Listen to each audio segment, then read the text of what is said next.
Salut à tous, j'espère que vous allez super bien. Will Durant disait ceci un jour: nous sommes ce que nous faisons à plusieurs reprises. L'excellence n'est donc pas un acte, mais une habitude. Si on veut donc comprendre pourquoi est-ce que le peuple africain est toujours en retard ou bien est parmi les derniers dans bon nombre de choses, il faut comprendre les habitudes. Il faut voir quelles sont les habitudes de ces personnes. Parce que très généralement, le succès n'est qu'une question d'habitude. Ce n'est pas une question de magie, ce n'est pas une question d'être le plus fort, ce n'est pas une question d'être le plus intelligent du monde, mais il s'agit simplement d'une question d'habitude. Qu'est-ce que le peuple ou bien qu'est-ce que la population a l'habitude de faire, qu'est-ce que telle ou telle personne a l'habitude de faire. Ceci permettra de pouvoir définir qui il est et également de pouvoir atteindre des objectifs si jamais la personne a des objectifs. Aujourd'hui, on va donc voir 10 habitudes qui nous maintiennent dans la pauvreté. Et quand je parle de pauvreté, je parle de pauvreté sur tous les plans. Donc 10 habitudes qui nous empêchent tout simplement d'atteindre notre plein potentiel. Et si jamais vous changez ces 10 habitudes-là ou bien vous essayez de les maîtriser, je pense que vous pourrez avoir de meilleurs résultats. Alors, premièrement, on a une fâcheuse tendance chez nous d'être ignorant. On pense connaître quelque chose, bien on pense maîtriser un sujet alors qu'on ne connaît pas réellement de quoi il s'agit. On a peut-être lu 2-3 mots sur le sujet ou bien on a suivi un documentaire ou 2 documentaires, alors on s'autoproclame expert dans ce domaine. C'est une habitude qui nous détruit considérablement parce que ça nous fait passer à côté des vraies choses. Si on prenait vraiment le temps de mieux écouter ceux qui s'y connaissent dans tel ou tel domaine, je pense qu'on s'en sortirait mieux et qu'on n'essayait pas aussi de jouer des savants sur les domaines qu'on ne connaît pas, qu'on ne maîtrise pas. Et ceci pourquoi? Simplement à cause du deuxième point qui est quoi? Qui est le fait qu'on n'aime pas lire. On n'a pas en fait pris l'habitude de s'informer à travers la lecture. Et actuellement aussi c'est encore plus pire parce qu'il y a les réseaux sociaux. Tout le monde s'informe sur Facebook et on sait très bien que Facebook est un nid à fake news. Donc si vraiment notre source principale d'information ce sont les réseaux sociaux, alors on est vraiment à plaindre. Et il y a un très fâcheux proverbe qui dit que si on voudrait cacher une information ou bien cacher un élément à un Africain, il faudrait mettre cela dans un livre. Vous voyez jusqu'où le fait de ne pas lire peut nous entraîner. Donc on peut cacher carrément des secrets du monde dans un livre et on est sûr que l'Africain ne va jamais trouver parce qu'il n'aime pas lire. Et maintenant, en troisième point, on a ce que j'appelle la jalousie chronique et la non-solidarité. On n'est pas vraiment solidaire. Il y a peu de peuples africains qui sont réellement solidaires. En Afrique, il y a beaucoup de personnes qui n'aiment pas voir leur frère évoluer. Il y a beaucoup de personnes qui n'aiment pas entendre que son frère a eu une promotion ou bien que son frère a eu de visa ou bien que son frère a eu un événement heureux, a eu par exemple une meilleure situation que lui. Alors là, ça devient la cata dans sa tête. On a par exemple vu au Cameroun des cas d'empoisonnement pour des situations de jalousie. Par exemple, une personne qui doit voyager et qui informe à ses amis et le lendemain, ce dernier est empoisonné. On a par exemple vu des cas de mariage, une femme qui se marie et les invités empoisonnent le buffet et tuent ainsi la mariée et le marié parfois. Donc on voit ici ces scènes de jalousie là et je dirais des jalousies presque inutiles. Pourquoi est-ce qu'on devrait arriver à ce stade-là pour de simples affaires de mariage ou bien de promotion, ou bien quelqu'un lance son activité ou son petit business, on est tellement jaloux et pas solidaire qu'on ne va pas aller en fait lui faire la recette, on va plutôt dénigrer son activité et même parfois aller dénigrer son activité à l'extérieur, aller par exemple dire partout que non, celui-là vend des mauvais produits, j'ai acheté tel produit chez lui et ça ne fonctionne pas alors qu'il n'a même pas fait la recette, il n'a même pas acheté le produit qu'il est en train de dire. Parfois ça arrive même au niveau où des personnes s'en vont incendier ou bien cambrioler des boutiques de leurs amis. Il y a une connaissance au quartier qui ne supporte pas que son frère soit en train de se démarquer, que ce dernier organise soit des cambriolages ou bien carrément décide de incendier le business de son ami. Donc simplement par jalousie. Regardons par exemple certains peuples, regardons par exemple les Chinois, regardez à quel niveau les Chinois sont solidaires. Dans chaque ville en Europe, il y a un grand quartier chinois. Donc il y a toujours un grand quartier dominé par des Chinois ou bien par des commerces chinois. Et comment est-ce que ces derniers réussissent à faire cela? C'est très très simple, c'est la solidarité. Lorsqu'une personne lance un business ou bien lorsqu'une personne s'implante quelque part, il appelle ses collègues, il appelle ses frères. J'avais vu un documentaire où ces derniers expliquaient comment est-ce qu'il fonctionnait. Il fonctionnait sous forme de tontine. Et la tontine, nous, on la connaît en Afrique. Mais nous, en Afrique, la tontine, c'est pour autre chose. Et c'est l'une des habitudes qui empoisonne le plus notre communauté. La communauté noire n'est pas vraiment vraiment solidaire quand il faut réellement être solidaire. On va voir dans un point où est-ce que les Africains sont réellement solidaires. Il y a un point sur lequel on est très solidaire et on verra cela plus tard. Donc arrêtons la jalousie inutile et soyons solidaires. Et maintenant en Afrique, on aime très bien mettre le physique avant le cerveau. Donc s'il y a par exemple une situation que l'on doit gérer, généralement on ne réfléchit pas, on agit. S'il s'agit par exemple de déplacer une colline, on va chercher à la soulever avec les mains avant de se rendre compte qu'il n'est pas réellement possible de soulever avec les mains. Donc on a en fait cette fâcheuse habitude-là d'agir généralement avec des muscles avant de mettre le cerveau en jeu. Alors que c'est l'inverse, il faut toujours mettre son cerveau en jeu avant que le corps n'agisse. Comme un adage nous le dit si bien, quand la tête ne réfléchit pas, c'est le corps qui souffre. Parfois il suffit simplement de s'arrêter 2 secondes, de réfléchir, et la situation est décantée. On n'a pas toujours besoin d'exhiber sa force pour pouvoir résoudre ou bien trouver des solutions à un problème. Et en 5e position de nos mauvaises habitudes, c'est notre relation avec le sexe. La relation que nous avons, nous Africains, avec le sexe est un peu, je dirais, est un peu très forte. Elle est vraiment très forte. On voit parfois des personnes qui sont presque obnubilées par le sexe ou bien obnubilées par des résultats de performance et tout ce qui va avec. Actuellement, si sur les réseaux sociaux, on en voit de tout genre. Il y a des personnes qui pensent que le sexe va les permettre de pouvoir devenir, je ne sais pas, de pouvoir atteindre une certaine notoriété. Il y a des personnes qui, au lieu de se lever pour aller chercher son pain quotidien, il va se lever et chercher comment est-ce qu'il peut faire pour pouvoir améliorer ses performances sexuelles. C'est là son travail. Il a sa petite là qui doit chauffer pendant 4 heures, 5 heures, 10 heures, pendant toute une journée. Là, c'est son objectif à lui. Et c'est pas vraiment glorieux. C'est vrai que chacun a ses objectifs dans la vie, mais être presque obnubilé par le sexe, ce n'est pas à son avantage. Il faudrait, si possible, contrôler cela. Et ne pensons pas qu'on fait plus de sexe ou bien qu'on parle plus de sexe que les Européens. Non, c'est faux. Mais ces derniers, en fait, savent faire la part des choses. Quand il faut parler de sexe, il y a un cadre pour le sexe. Et cette relation que nous avons avec le sexe, nous, Africains, n'a pas toujours été comme ça. Regardez, en fait, comment vivaient nos grands-parents. Nos parents ou bien nos grands-parents, surtout nos grands-parents. Pour ceux qui ont par exemple eu la chance d'échanger avec leur grand-père ou bien leurs parents qui sont un peu âgés, vous n'allez jamais entendre parler de sexe dans leur bouche ou bien entendre parler de position, ceci, faire 5 heures avec une femme, faire 40 heures avec une femme, etc. Vous n'allez jamais entendre cela dans la bouche de vos parents ou bien de vos grands-parents. Pourquoi? Parce qu'ils avaient une relation avec le sexe un peu plus respectueuse. Bon, moi j'appelle cela une relation un peu plus respectueuse. Nous aujourd'hui, on a des objectifs qui sont carrément différents. J'ai vu par exemple apparaître sur les réseaux sociaux des termes comme FAF, F-A-F, qui voulait dire for all, ce que vous connaissez. Donc on voit que c'est assez déplorable d'avoir une population qui peut être distraite par des éléments aussi basiques. Et aujourd'hui, avec l'avènement des technologies, si par exemple les États-Unis ou bien un pays occidental veut nous contrôler, il sera encore plus facile de le faire. Il suffit simplement que de par leur plateforme, qu'ils nous fassent voir des vidéos qui vont plutôt nous abrutir. Des vidéos pareilles, des vidéos des femmes avec des grosses... ce que vous connaissez. Et maintenant, en 6e position, on a la peur. Faudrait pas nous voir avec nos gros muscles et tout ce qui va avec, mais nous sommes de très très gros peureux. On a peur de l'adversité, on a peur de se battre pour ce que l'on trouve juste. On a peur d'affronter ce qui est difficile. Lorsqu'on trouve par exemple une situation qui est difficile, généralement, on va simplement essayer de contourner la situation. On va pas essayer d'affronter la situation, de détruire le mal. On va simplement essayer de contourner le mal. Et c'est ça en fait qui va nous détruire plus tard. Quand on associe la peur avec la non-solidarité et la jalousie, c'est ça qui nous permet d'obtenir ce qu'on a eu lorsque les colons sont arrivés chez nous. Je pense que si jamais on n'avait pas peur de façon générale, quand je dis on fait la peur, je ne parle pas d'une personne, de 2 personnes ou bien de 3 ou bien d'une petite communauté. Je parle d'une peur générale. Si sur 1000 personnes, il y a 700 ou bien 600 qui ont peur, c'est presque tout le monde qui a peur.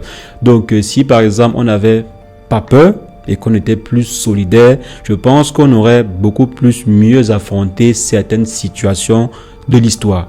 Ça, c'est mon point de vue à moi. Bien sûr, chacun peut avoir son point de vue par rapport à cela. On a peur de la mort, on a peur du risque, on a peur du danger, on ne veut pas prendre le risque de changer quoi que ce soit pour améliorer les situations futures. Non, on ne veut rien faire. On préfère se cloisonner dans notre situation actuelle. Si beaucoup plus de personnes prenaient l'initiative, surpassaient leur peur, je pense qu'on aurait de meilleurs résultats pour le continent africain. Et maintenant, en 7e position, on va aborder un point très très sensible qui est quoi? Qui est la croyance. Mais maintenant, je vais dire la croyance toxique.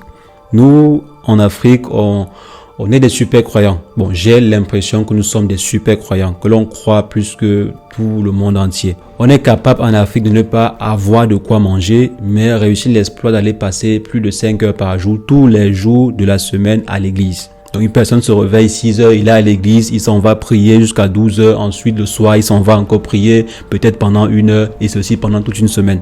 Alors qu'il n'a pas de quoi manger. Il y a ceux qui partent carrément dormir à l'église pendant des jours, voire des mois, etc.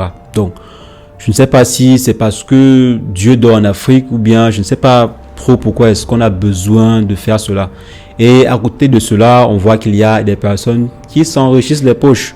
Il y a des personnes qui ont compris que l'Africain a besoin de cela. L'Africain a trop de problèmes. Et pour essayer d'étouffer certains problèmes, on passe par la croyance. Et ces personnes, en fait, profitent de nos faiblesses mentales pour s'enrichir. Je pense, par exemple, à des églises qui naissent en Afrique chaque jour. Donc, chaque jour, il y a une nouvelle église qui voit le jour dans telle ou telle rue. Donc, c'est un peu fort. J'ai quand même eu la chance de me déplacer dans plusieurs pays, que ce soit en Afrique ou bien en Occident. Et laissez-moi vous dire, chers amis africains, chers frères africains, on consacre énormément, je dirais même anormalement trop de temps à la croyance en Afrique. Et ça se fait comment qu'il y a des personnes qui passent par exemple près de 1/3 de leur vie sur l'année à l'église. Donc on va prendre un exemple. Supposons que Dieu soit notre Père. Je suppose que c'est notre Père parce que quand on prie, on dit notre Père et tout. Donc prenons Dieu comme étant notre Père qui est à la maison. Quand nous étions en fait jeunes ou bien quand on veut demander quelque chose à notre Père, est-ce qu'on est obligé de se lever tous les matins, venir s'asseoir et demander la chose en question à notre Père?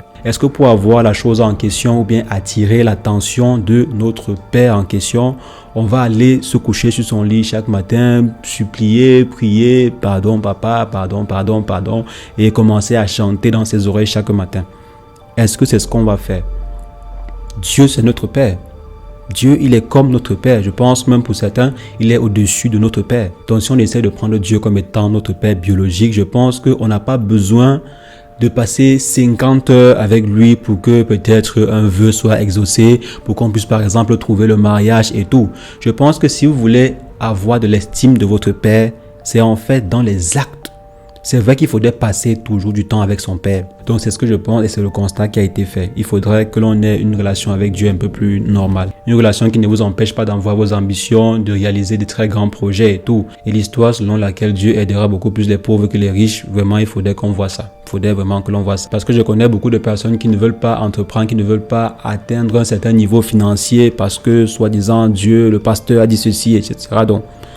Donc vous, je ne sais pas ce que vous en pensez, mais moi, ce que je sais, c'est que le Dieu que je sais n'est pas simplement le Dieu des pauvres. Le Dieu que je sais n'est pas un Dieu qui veut me maintenir dans la pauvreté. Ce n'est pas un Dieu qui ne veut pas que j'évolue. C'est un Dieu qui souhaite que j'évolue et que je dois tout faire pour évoluer. Donc il ne faudrait pas que nos croyances nous limitent l'esprit, mais nous propulsent plutôt. Et maintenant, en 8e position, on a l'amour du malheur d'autrui. On aime très bien soutenir notre frère, soutenir une connaissance lorsqu'il est dans les problèmes. Lorsque la personne a par exemple perdu un être cher ou bien lorsque la personne est carrément entre la vie et la mort. Parfois même lorsque la personne est déjà morte. Donc là, on est très solidaire.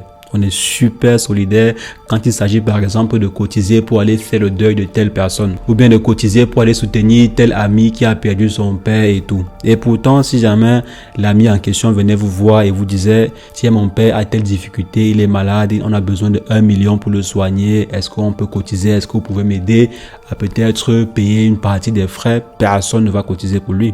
Personne ne va l'aider. Mais on va attendre en fait que ce dernier meure. On va attendre en fait que son père meure pour venir cotiser des millions. En moyenne, en Afrique, je ne vois pas un deuil qui peut coûter moins de 2 millions. En Afrique, il n'y a pas de deuil qui coûte moins de 2 millions. Même le deuil du plus pauvre coûte au minimum 2 millions. Parce qu'il y aura les déplacements, il y aura les billets qu'il faut boire, il y aura de la nourriture, il y aura ceci, il y aura cela. Généralement, les deuils coûtent cher en Afrique.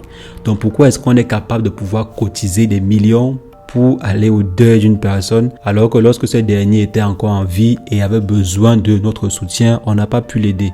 Donc pourquoi est-ce qu'on est aussi solidaire dans les deuils, solidaire dans le malheur? Et on aime très bien ça. Quand telle personne a perdu sa mère, il y a déjà des groupes qui se sont formés. Il y a telle délégation qui s'est formée, telle autre délégation s'est formée, tel groupe de classe a cotisé, tel groupe de travail a cotisé tel montant pour aider et tout. Or, lorsque votre papa était en difficulté, ou bien lorsque votre maman était en difficulté, ou bien lorsque vous-même vous étiez en difficulté, vous avez demandé de l'aide, personne ne vous a aidé. Et il y a également ce type de personnage ici en Afrique. Cette personne ses amis en fait, avec qui vous sortez, il est capable de pouvoir mettre sur la table 15 conteneurs de bière ou bien 50 danjans de bière sur la table. Mais te donner 500 francs ou bien 1000 francs pour acheter les médicaments, il est impossible. Il te dit qu'il n'a pas. Donc, il est capable en fait de te saouler, de t'abrutir le cerveau avec la bière. Mais te donner 1000 francs pour prendre le paracétamol, c'est impossible. Comme quoi, on aime bien s'abrutir ensemble, on aime bien abrutir nos amis, on aime bien abrutir nos frères et tout. Donc, ça nous va bien. Je crois que on devrait continuer ainsi. Je crois que ça nous va bien. Donc, voilà les résultats. Il faut continuer ainsi. Et maintenant, en 9e position, on a l'argent facile. C'est incompréhensible ce qui se passe actuellement avec la nouvelle génération et l'argent facile. Les sites de paris ou bien les entreprises de paris n'ont jamais autant gagné que pendant cette décennie-ci. Et aussi avec des histoires de porte-monnaie magique, surtout en Afrique, de porte-monnaie magique que soi-disant on partirait prendre au Bénin, qu'il y a telle personne au Bénin qui fabrique les porte-monnaie magiques et tout. Et toute une jeunesse est carrément en train de tomber dans la facilité. Il y a par exemple des filles qui ne vont plus chercher à mettre en avant leur capacité intellectuelle, mais ils vont plutôt chercher à mettre en avant leur capacité physique. Donc pourquoi cela? Pourquoi chercher en fait le sugar daddy alors qu'on a la possibilité de pouvoir nous-mêmes devenir un multimillionnaire ou bien une multimillionnaire? Donc pourquoi est-ce qu'on est en train de virer ainsi vers la facilité au lieu de virer vers le travail et la réussite? Et généralement, lorsqu'on aime la facilité, il y a toujours des conditions qui sont très difficiles à remplir. Donc bien sûr, d'après moi, parce qu'il y a en fait des personnes qui ne se gênent pas, ils préfèrent croire qu'ils ont la capacité ou bien la possibilité de pouvoir remplir ces conditions. Parce que le porte-monnaie magique, c'est nous. Le serpent qui pond l'argent, c'est nous. Une personne qui vomit l'argent par la bouche, c'est nous. L'arbre qui pond l'argent où tu dois te rendre chaque matin à 3h ou à 4h pour récupérer l'argent en question, c'est nous. Le Famla ou bien le Moukouagne, comme on dit très bien dans la communauté Bamileke au Cameroun, c'est toujours nous en Afrique. On a trop de problèmes. On a vraiment trop de problèmes. Il faudrait qu'on arrête cela. Il faudrait vraiment qu'on arrête cela. L'argent facile n'existe pas. L'argent facile n'existe pas. Mais chacun a sa vie. Il y a beaucoup de personnes qui aiment quand on les voit. Il y a beaucoup de personnes qui aiment être au centre de l'attention. Ils sont plein chez nous. Et pourtant, ça ne nous apporte rien au final. Il y a des personnes, par exemple, qui aiment qu'on les appelle ministre des Finances. D'autres personnes qui aiment quand on les appelle président. Parce que quand on les appelle ainsi président, ils vont sortir l'argent. Ou bien ministre des Finances, ils vont sortir l'argent et tout. Et pour sortir l'argent en question, ou bien faire comme, entre parenthèses, un ministre des Finances, il faut avoir l'argent. Et l'argent, là, généralement, soit il est volé, soit il est obtenu d'une façon... Bon, vous voyez un peu. Donc, c'est compliqué. On a encore des problèmes de complexe. On est très complexé en Afrique. Il faudrait qu'on essaie de surpasser cela. Il faudrait qu'on soit fier de nous. Il faudrait qu'on soit fier de ce que nous avons. Que l'on puisse pouvoir se battre pour améliorer notre futur. Le futur de l'Afrique dépend de nous. Ça ne dépend pas de nos parents. Ça ne dépend pas de qui je ne sais. Mais ça dépend de nous, la nouvelle génération. Je pense que si on essaye d'être un peu plus conscient, si on prend juste, je sais pas, 1 heure par jour pour vraiment réfléchir, je crois qu'on pourrait faire de très grandes choses. Et on a le potentiel. L'Afrique, c'est le continent. Je crois personnellement que l'Afrique, c'est le continent du futur. Il faut simplement voir ce qui se passe en Chine, en Europe, aux États-Unis. Ces continents-là sont en train d'arriver à expiration. La date de péremption de ces continents-là est en train d'arriver à échéance. Et le continent africain, c'est le continent du futur. Il faudrait qu'on prenne bien soin de notre continent et qu'on puisse profiter. Sinon, les Occidentaux viendront toujours chez nous, nous assujettir. Soyons smart et mettons-nous en marche. C'est ce que je voulais partager avec vous dans cette vidéo. Dites-moi ce que vous avez trouvé comme bon ou bien mauvais dans ce classement. Dites-moi selon vous quel est le comportement le plus néfaste pour la communauté africaine ou bien un comportement ou une habitude que je n'ai pas listé dans ce top 10 que la communauté africaine devrait améliorer. On va se revoir très prochainement pour une nouvelle vidéo, mais entre-temps, portez-vous bien. Ciao.